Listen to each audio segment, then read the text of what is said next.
शहर की सबसे शाही पार्टी सिंह परिवार की रुतबे वाली महफिल, जहां उड़ रही थी करोड़ों की तोहफों की बौछार। किसी ने BMW, मर्सिडीज जैसी महंगी गाड़ी दिया, तो किसी ने फार्म हाउस की डील, तो किसी ने रोलेक्स घड़ी और आलिशान पेंट हाउस दिया। लेकिन सबकी नजरें टिकी थीं उस गरीब घर जमाई पर, जिसे घर में नौकरों से भी कम समझा जाता था, जिसे दिन के जेब खर्च के लिए मिलते थे सिर्फ 50 रुपए। और जब उसकी बारी आई, उसने ऐसा क्या तोहफा दिया कि उड़ गए सबके होश। सुनिए उस घर जमाई की कहानी, जिसने हर कदम बेइज्जती ही कमाई। कल रात तुम कहाँ थे? वो दादाजी, वो कल मेरे दोस्त की पार्टी थी कल रात को, तो वहाँ लेट हो गया तो वहीं सो गया था मैं। अच्छा, बेरोजगार तो तुम हो ही, अब तुम्हारी अय्याशी भी शुरू हो गई। अभिनव एक मामूली सा डिलीवरी बॉय था, जिसकी शादी शहर की एक मासूम और करोड़पति घराने की लड़की अनन्या से हुई थी। लेकिन इस शादी से सिंह खानदान में कोई खुश नहीं था। परिवार के मुखिया हरदेव सिंह ने मजबूरी में अनन्या की शादी अभिनव से करवाई थी, लेकिन वो भी अभिनव को नीचा दिखाने का एक भी मौका नहीं छोड़ते थे। कान खोलकर सुन ले, मैं बाहर जा रहा हूँ। जब मैं वापस आऊँ, इस घर की साफ सफाई अच्छी तरीके से होनी चाहिए, नहीं तो मैं तुम्हारी टांगें तोड़ दूंगा। हटा के से। अभिनव को बड़े दिनों बाद आज घर में अकेले रहने का ये मौका मिला था, और उसे ऐसी शांत फीलिंग बहुत पसंद थी। अभिनव ने अपने लिए मैगी बनाई और खाने के बाद घोड़े बेचकर सो गया। शाम को लगातार बजती घंटी की आवाज ने अभिनव को जगा दिया। दरवाजे पे उसकी बीवी अनन्या थी। उसने अभिनव के बिखरे हुए बाल और सिलवटों वाले कपड़े देखकर तुरंत ही उससे पूछा, तुम वापस कब आए? क्या तुम पूरे दिन से घर में सो रहे हो? नहीं, मैं तो दोपहर को आ गया था। वैसे तुम्हें तुम्हारे भाई का कॉल आया है क्या आज? नहीं तो वो मुझे कॉल क्यों करेगा? लगता है सनी सिंह अभी भी मेरी बात को सीरियसली नहीं ले रहा है। अरे नहीं, मैंने तो बस वैसे ही पूछा। अपने भाई का नाम सुनकर अचानक से अनन्या को याद आया कि उसके भाई ने VR ग्रुप के साथ सिंह इंडस्ट्रीज के कॉर्पोरेशन का सारा मैटर चिराग के हाथ में दे दिया है। यही सोचकर अनन्या को अंदर ही अंदर बहुत गुस्सा आ रहा था, लेकिन उसे इस बारे में अब और नहीं सोचना था। फिर अचानक अनन्या को याद आया कि कल की रात अभिनव घर नहीं लौटा था। उसे अभिनव पर शक हुआ और उसने पूछा, कल रात तुम कहाँ थे? वो मैं कल अपने पुराने दोस्त के घर पे गया था। बात करते करते लेट हो गया तो वहीं सो गया था। पुराना दोस्त मिस्टर अकरम? होटल से फायर किया होना? अनन्या अभिनव को घूरने लगी। उसे यकीन नहीं हो रहा था कि अपने फटीचर पति की दोस्ती शहर के सबसे बड़े बिजनेसमैन और माफिया किंग अकरम से भी है। हाँ, तुमने सही पहचाना।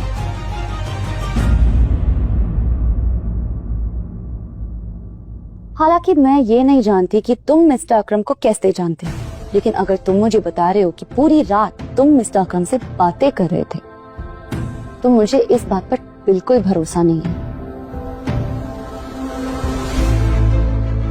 ये बोलने के बाद अनन्या ने टीवी का रिमोट उठाया और टीवी ऑन करते हुए बोली, वैसे मिस्टर अकरम किस टाइप के इंसान है? मतलब? क्या उनके पास इतना टाइम है कि पूरी रात तुम्हारे साथ बातें करे? तुम्हें क्या लगता है तुम मुझे कुछ भी कहोगे और मैं मान लूंगी?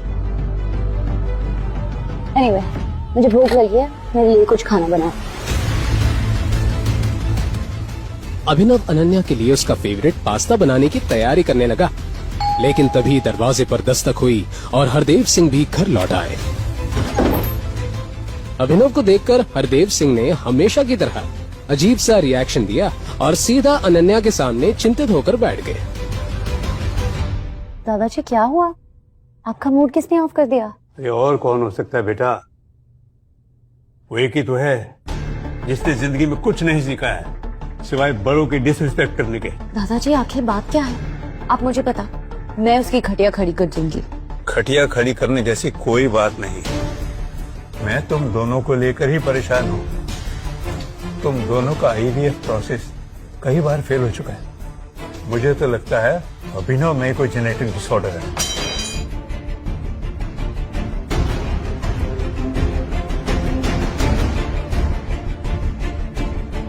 एक तो अनाथ है, परिवार का आता पता नहीं। जरूर इसके जीन्स में कोई फॉल्ट होगा ये बोलते हुए हरदेव का ध्यान किचन की तरफ गया और फिर वो अभिनव को सुनाई दे ऐसी आवाज में बोले, अरे मैं तो चाहता हूँ अभिनव एक बार अपना फिजिकल एग्जामिनेशन करवा ले। अरे मैं तो तुम दोनों का भला ही चाहता हूँ, और क्या। दादाजी, आप इतनी स्वीट हो, पर क्या हम इस मैटर को थोड़ा साइड में रख सकते हैं अभी के लिए? वैसे ही मेरे सर पे काम का इतना लोड है। अभी अभी मेरी कंपनी फाइनेंशियल क्राइसिस से बाहर निकली है। मुझे अभी कंपनी पे ध्यान देना है, ना कि बच्चे पे। बेटा, तुम चाहती हो कि मैं इस बात को साइड में रख दूं? अरे 2 साल से ज्यादा हो गया तुम्हारी शादी को। कई बार तुम्हारा IVF प्रोसेस फेल हो चुका है, उसके बाद भी तुम जल्दी में नहीं हो। अरे लोगों को जवाब मुझे देना पड़ता है, ताने मुझे सुनने पड़ते हैं। अरे ऐसा है ना, आगे से लोगों को जवाब खुद ही दे दिया करना। दादाजी प्लीज, मुझे इस टॉपिक पे अभी बात नहीं करनी। अनन्या, अपनी पसंदीदा पास्ता देखकर अनन्या के चेहरे पर स्माइल आ गई। पहली बार अभिनव की तरफ से अनन्या को केयर फील हुई। हालांकि अभिनव तो ऐसा 2 साल से कर रहा था, पर अनन्या ने अभिनव को ध्यान से देखा ही कहा था। आज देखा तो पास्ता जैसी छोटी चीज भी उसे भा गई। अभिनव और अनन्या की आंखें टकराई और अनन्या ने धीरे से थैंक यू कहा। अभिनव को भी एहसास हो गया था कि अनन्या के दिल में घर बनाने के सफर में वो एक कदम आगे बढ़ गया है। अनन्या इस पल में इतना खो गई थी कि उसने अपने दादाजी के डिससैटिस्फाइड लुक को पूरी तरह से इग्नोर कर दिया। अभी के लिए तुम्हें फिजिकल एग्जामिनेशन की जरूरत नहीं है। हम इसके बारे में कभी और सोचेंगे। मैं भी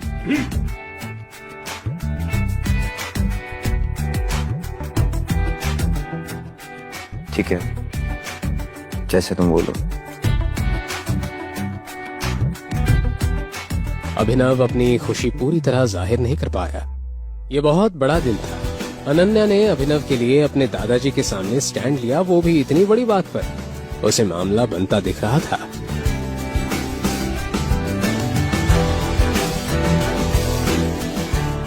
न चाहते हुए भी अनन्या अभिनव की ओर आकर्षित होने लगी थी।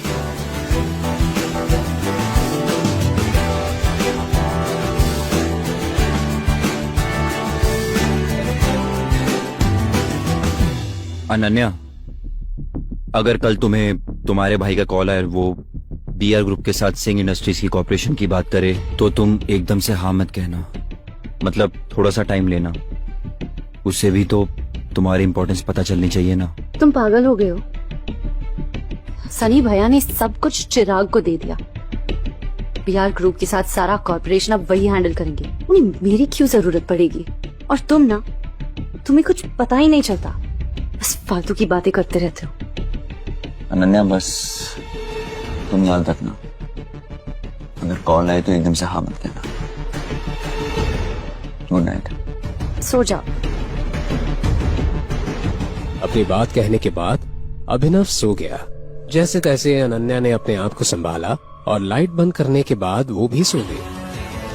अगले दिन जब अनन्या अपने काम से घर से निकल गई, तो उसके पीछे पीछे अभिनव भी होटल सफार की तरफ निकल पड़ा। अभिनव ने अपनी असली पहचान सबसे छुपा कर रखी थी। सिंह परिवार के लिए वो सिर्फ एक मामूली डिलीवरी बॉय और नाकारा घर जमाई था, पर असल में वो अंडरवर्ल्ड की सबसे शक्तिशाली कंपनी द माफिया किंग का नया बॉस बन चुका था। अंडरवर्ल्ड की दुनिया में लोग उसे टाइगर के नाम से जानते थे।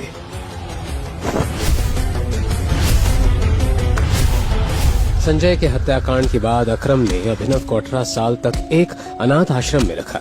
वहां उसकी हर दिन सख्त फिजिकल ट्रेनिंग की गई और उसे हर मुश्किल का सामना करने के लिए तैयार किया गया।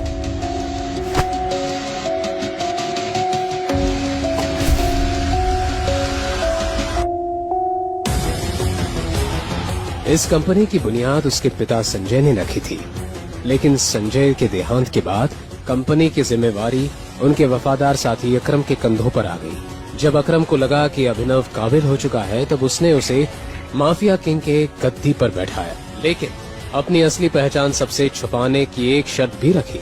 अगर ये शर्त टूटी तो अभिनव को इस गद्दी से हाथ धोना पड़ सकता है।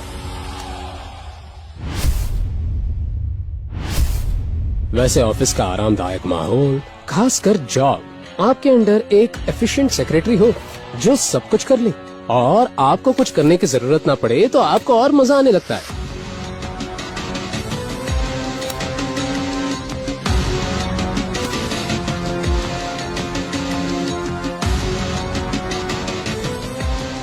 अभी अभिनव ये सोच ही रहा था कि तभी उसके केबिन के दरवाजे पर दस्तक हुई और उसकी सेक्रेटरी नंदिता अंदर आई। आज वो और अच्छी लग रही थी, लेकिन इस बार नंदिता ने अभिनव को उसे ज्यादा समय तक देखने का मौका नहीं दिया और तुरंत ही बोली, टाइगर, सिंह फैमिली ने बीआर ग्रुप पार्टनरशिप की बात करने के लिए किसी को भेजा है। उनका नाम चिराग है। उसको जाने के लिए कह दो। ओके? ये सनी अपने आप को समझता क्या है? जब मैंने बोल दिया कोलैबोरेशन सिर्फ अनन्या हैंडल करेगी, तो ये नए नए लोगों को क्यों भेज रहा है? शायद इसे मेरे तरीके से समझाना पड़ेगा। चिराग भी बीआर ग्रुप के आलीशान ऑफिस के फर्स्ट फ्लोर पर इंतजार कर रहा था, लेकिन जब नंदिता ने उसे वहां से जाने के लिए कह दिया तो ये चिराग के लिए बहुत ही ज्यादा इंसल्टिंग था। फेलियर की न्यूज के साथ जब चिराग लौटा और जो भी हुआ उसे जब सनी के सामने बयां किया तो उसका चेहरा गुस्से से झन्ना उठा। सनी पूरी तरह से हेल्पलेस था और अब उसके पास अनन्या को कॉल करने के अलावा और कोई ऑप्शन नहीं बचा था। दूसरी ओर अनन्या अपने दादाजी के साथ शॉपिंग कर रही थी। तभी उसका फोन बजा तो उसने देखा कि सनी की तरफ से कॉल आ रहा था। अनन्या ने कॉल उठाते ही लाउड स्पीकर पर लगाया। हाँ जी भैया। अनन्या, तुम्हारे भाई को तुमसे एक हेल्प चाहिए थी। क्या तुम हेल्प करोगी? हेल्प? भैया मैं कुछ समझी नहीं। वो बात ऐसी है कि हमारे और बीआर ग्रुप के बीच में जो कोऑपरेशन हुआ था, उसको लेकर मैंने ये तय किया है कि आज के बाद हमारी सारी डील्स तुम हैंडल करोगी। तुम्हें कल ही बीआर ग्रुप के ऑफिस जाना होगा और वहाँ बात करनी होगी। हमें जल्दी से जल्दी न्यू आर्टिस्ट के पैकेजिंग कॉन्ट्रैक्ट साइन करने होंगे। ये सुनकर कल रात को जो कुछ भी अभिनव ने कहा वो अचानक से अनन्या के दिमाग में फ्लैश होने लगा। तो तुम एकदम से हाँ मत कहना। सॉरी भैया, आपने ये मैटर चिराग को संभालने के लिए दिया था ना, तो मुझे लगता है कि हाफ वे डन ही हो गया है, तो उसे ही संभाल दीजिए। वो क्या है ना, अगर 4 लोग एक खीर बनाए तो खिचड़ी बन जाती है। चलिए भैया, मेरे पास और भी बहुत काम है, बाद में बात करती हूँ। ये तुम क्या कर रही हो बेटा? तुम्हें पता भी इसके कॉन्सिक्वेंसेस क्या हो सकते हैं? हरदेव के हिसाब से अनन्या ने हाथ आई एक अच्छी अपॉर्चुनिटी ठुकरा दी थी। सनी ने तो सामने से ही कॉल किया था और रिक्वेस्ट की थी, लेकिन अनन्या ने तो पल्ला ही झाड़ दिया। अनन्या डिजाइनर बुटीक से बाहर आकर एक बेंच पर बैठ गई और उसने तुरंत अभिनव को एक मैसेज किया। दूसरी तरफ अभिनव फोन पर अकरम से बात कर रहा था। उन दोनों का प्लान था कि आज का लंच साथ में करते हैं। जैसे ही अभिनव ने फोन रखा, वैसे ही उसने देखा कि अनन्या ने उसे मैसेज किया है। अभी थोड़ी देर पहले भैया का कॉल आया था। वो मुझे कह रहे थे कि बीआर ग्रुप के साथ अब मुझे ही कॉर्पोरेशन करना है। मैंने उन्हें मना कर दिया। अब मुझे क्या करना चाहिए? जब अभिनव ने ये मैसेज पढ़ा तो उसका दिल खुशी के मारे गार्डन हो गया था। अभिनव को अच्छा लगा कि उसकी बीवी ने उसकी बातें सुनना और मनाना शुरू कर दिया। अब तुम्हें थोड़ा इंतजार करना चाहिए और परेशान मत हो। आज नहीं तो कल तुम्हारे भैया तुम्हें दोबारा कांटेक्ट करने की जरूर कोशिश करेंगे, लेकिन तुम्हें तब तक अग्री नहीं करना है जब तक वो तुमसे तुम्हारे फायदे की बात ना करें। उनकी कंडीशंस तभी माननी है जब वो तुम्हें कुछ दे।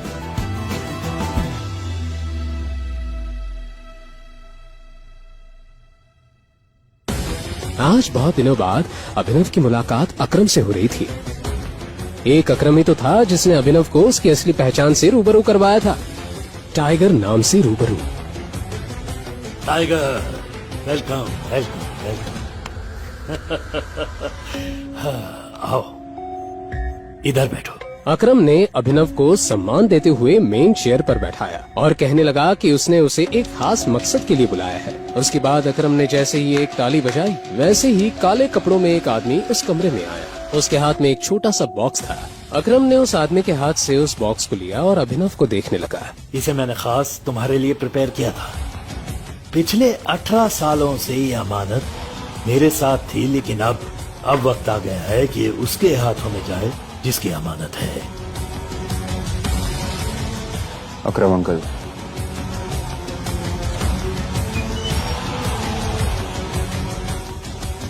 मैं ये अमानत नहीं ले सकता। स्पेशली मैंने तुम्हारे लिए इसे ढूंढा है और वक्त आने पर ये तुम्हारे बहुत काम आएगी। जैसे ही अकरम के मुंह से ये शब्द बाहर आए वैसे ही उसका फोन बजने लगा। हेलो। फोन उठाने के बाद अकरम के एक्सप्रेशंस कुछ ज्यादा ही सीरियस हो गए थे। ठीक है, देखता हूं मैं। टाइगर, आई एम सॉरी, लेकिन मुझे लग रहा है तुम्हें लंच अकेले ही करना पड़ेगा। मुझे एक बहुत जरूरी काम आ गया है और उसे सेटल करने जाना है। लेकिन तुम मेरा ये गिफ्ट एक्सेप्ट करो। हाँ, इसे तुम मेरी तरफ से अपने बर्थडे का एडवांस गिफ्ट समझो। मैं समझ गया, अब जाइए अपना काम कीजिए और इसे मैं एक्सेप्ट करता हूँ। Thank you in advance. ठीक है टाइगर, हम जल्दी साथ में लंच करेंगे। ओके। यही बोलते हुए अकरम उस कमरे से निकल गया। अभिनव की नजर उस छोटे से बॉक्स पर अटकी हुई थी। हल्की मुस्कान के साथ उसने उस बॉक्स को उठाया और अपनी जेब में डाल दिया। लंच में हर वैरायटी का खाना था, लेकिन अकरम का ऐसे जल्दबाजी में वहाँ से चले जाना अभिनव के लिए चिंता का विषय बन गया था। पता नहीं अकरम अंकल को अचानक से क्या काम आ गया। उम्मीद करता हूँ कि छोटा सा मैटर हो और आसानी से वो उसे सॉल्व कर लें। अपना लंच खत्म करने के बाद अभिनव अपनी एक इलेक्ट्रिक स्कूटर पर सीधा घर की तरफ निकल पड़ा। घर पहुंचने के बाद जैसे ही उसने उस बॉक्स को खोला वैसे ही उसमें से एक अलग तरह की खुशबू आने लगी। उस खुशबू को सूंघकर अभिनव का दिमाग हिल गया था। उसकी स्मेल उसे काफी लुभावनी लग रही थी। उस बॉक्स में एक कैप्सूल थी। उसे देखकर अभिनव के मन में कई तरह के सवाल नाचने लगे थे। क्या है ये? क्या ये सच में कोई दवाई है?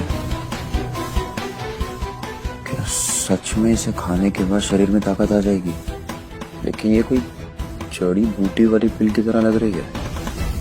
कहीं ऐसा तो नहीं अकरम अंकल को किसी ने बेवकूफ बना दिया हो? अभिनव ने तय किया कि वो उस दवाई को लेगा। उसने जैसे ही उस पिल को अपने मुंह में रखा उसे पानी की जरूरत ही नहीं पड़ी। वो कैप्सूल तुरंत ही मेल्ट हो गई और उसके गले से नीचे उतर गई। वो एकाएक चौंक गया। हालांकि अकरम उसे किसी भी तरह नुकसान नहीं पहुंचाना चाहता था, लेकिन फिर भी अभिनव को लग रहा था कि उस पिल में कुछ तो गड़बड़ है। बिना सोचे समझे उसने ये पिल तो ले ली थी, लेकिन कहीं अब अभिनव मर तो नहीं जाएगा कि तभी अचानक से उसे अपने पेट में एक तेज दर्द का एहसास हुआ। कुछ ही सेकंड्स में उसका पूरा शरीर कांपने लगा और देखते ही देखते अभिनव बेहोश हो गया।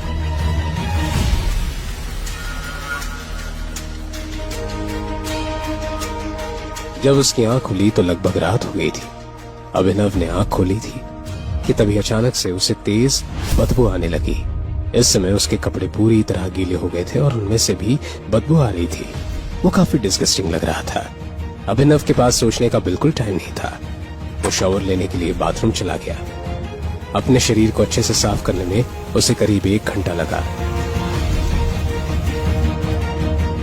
नए कपड़े पहनकर वो बाथरूम से बाहर आए। बेहोश होने के बाद जिस जगह पर वो गिरा उस जगह पर येलोइश कलर का लिक्विड जम गया था। वहाँ से और भी ज्यादा बदबू आ रही थी और उसे साफ करने में अभिनव को और आधा घंटा लगा। अकरम अंकल को किसी ने बेवकूफी बनाया है। ताकत वाकत तो छोड़ो, दर्द अलग दे दिया है। ऊपर से साली ये बदबू।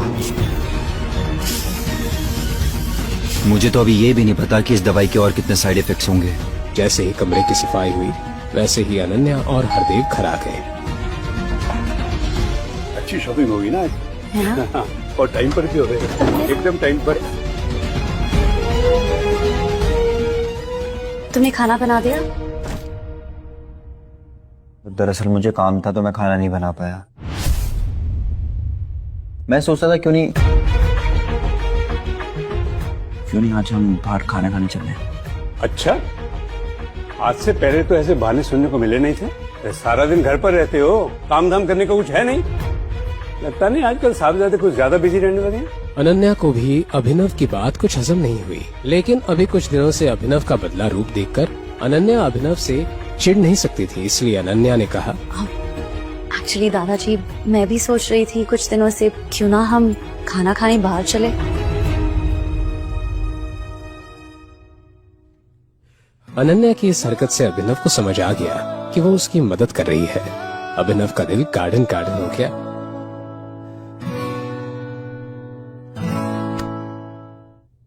अभिनव, ये सब क्या चल रहा है? रिस्पॉन्सिबिलिटी भी कोई चीज होती है। तुम हमेशा से खाना बनाते हो, आजकल तुम्हें क्या हो गया है? मुझे एक्सक्यूजेस देना बंद करो। ठीक है। परसों सनी भैया का बर्थडे है, 2 दिन के अंदर उनके लिए एक अच्छा गिफ्ट लाना है, सस्ता सामान नहीं, और 1000 बार सोच लेना खरीदने से पहले, नहीं तो हमेशा की तरह मुझे एम्बैरेस होना पड़ेगा। रंगरेज रेस्टोरेंट, सनी सिंह के जन्मदिन वाला दिन। अभिनव, अनन्या, हरदेव सभी वेन्यू पर अलग अलग पहुंचने वाले थे क्योंकि सभी को सनी के लिए तोहफे लेने थे।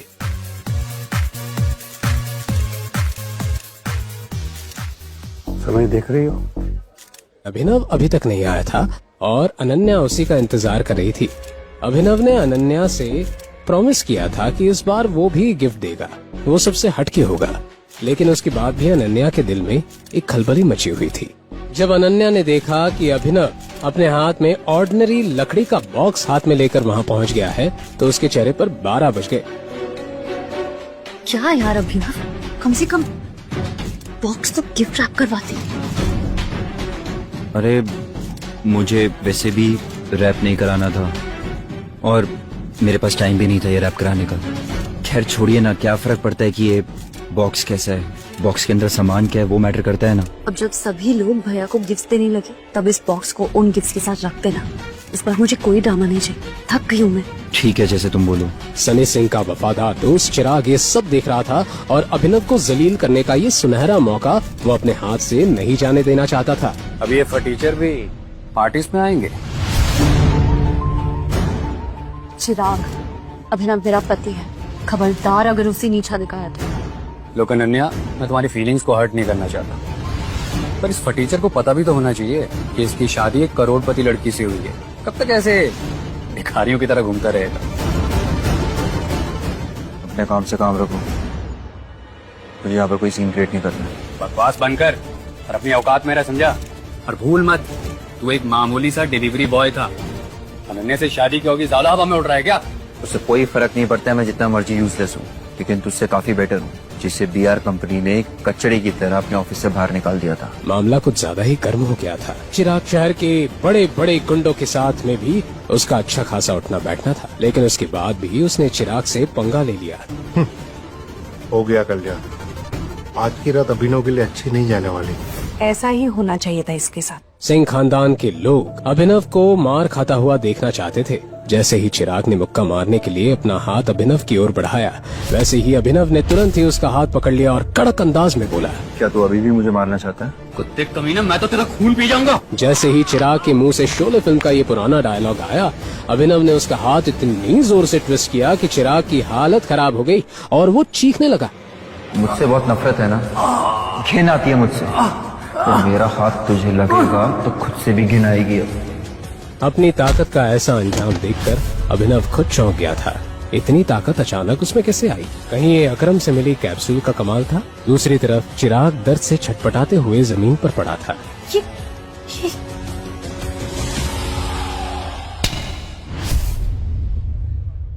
तुम अपने आप को समझते क्या हो? आज सनी का जन्मदिन है, खुशियां मनाने का दिन। अभिनव भी हरदेव को गुस्से से घूरे जा रहा था। अगर आज मैंने तुझे जान से नहीं मार दिया ना, तो मेरा नाम चिराग ओबरॉय नहीं। ये बोलते हुए चिराग ने अपना फोन बाहर निकाला था और एक नंबर डायल किया। अभिनव ने हरदेव की हर बदतमीजी सही थी, लेकिन आज पानी सर के ऊपर आ चुका था। 2 साल हो गए हैं मेरी और अनन्या की शादी को। आपको मेरा कभी भी कोई कंट्रीब्यूशन दिखाई नहीं दिया। हमेशा से आपने मेरी बेइज्जती की है, नीचा दिखाया है, और इस थप्पड़ को तो मैं हमेशा याद रखूंगा। और जिस कुत्ते को आपने 2 साल पाला, वही कुत्ता अब जा रहा है वापस। और हाँ, भौंक कर नहीं जा रहा, काट कर जा रहा है।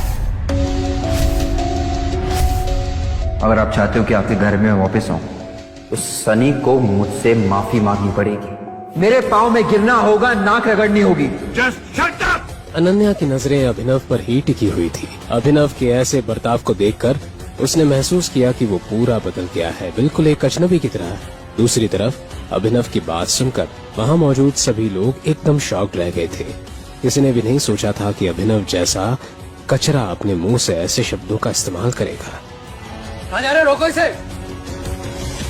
तुझे यहाँ से जाने के लिए किसने कहा?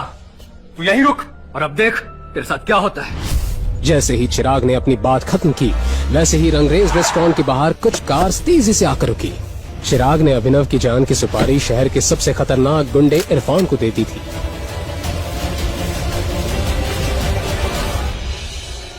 अपने आदमियों के साथ इरफान गुस्से से जैसे ही अंदर आया, चिराग ने उससे कहा, इरफान भाई फाइनली आप आ गए। बोल चिराग, क्या मसला है? कौन सी गंदगी को साफ करना है? वो कचरा है इरफान भाई।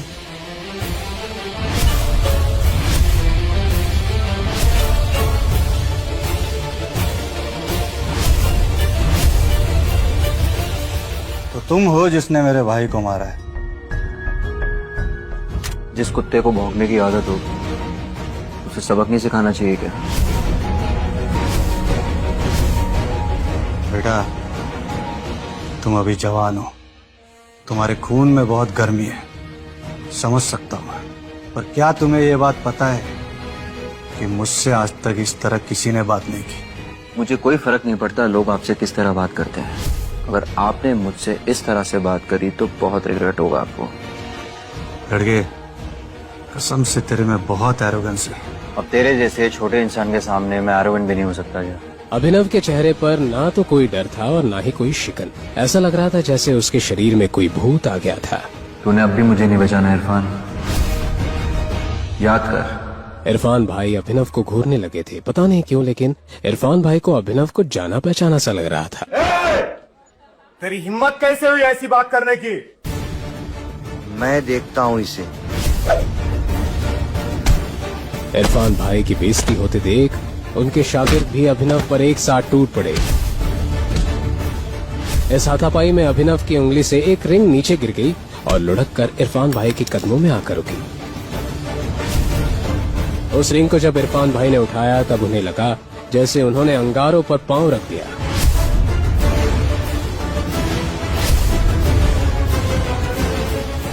वो तुरंत अभिनव के पैरों में गिर गए और कहने लगे, टाइगर, मुझे माफ कर दो टाइगर, ऐसे बहुत बड़ी भूल हो गई। क्या अब अभिनव का राज सबके सामने आने वाला है? क्या अब उसे अपनी असली पहचान सबको बतानी पड़ेगी? क्या अभिनव इरफान को माफ कर देगा? क्या होगा जब चिराग को अभिनव की असलियत पता चलेगी? आखिर बीआर ग्रुप से अभिनव का क्या ताल्लुक है? क्या अकरम ने दी हुई पिल का कोई साइड इफेक्ट होगा?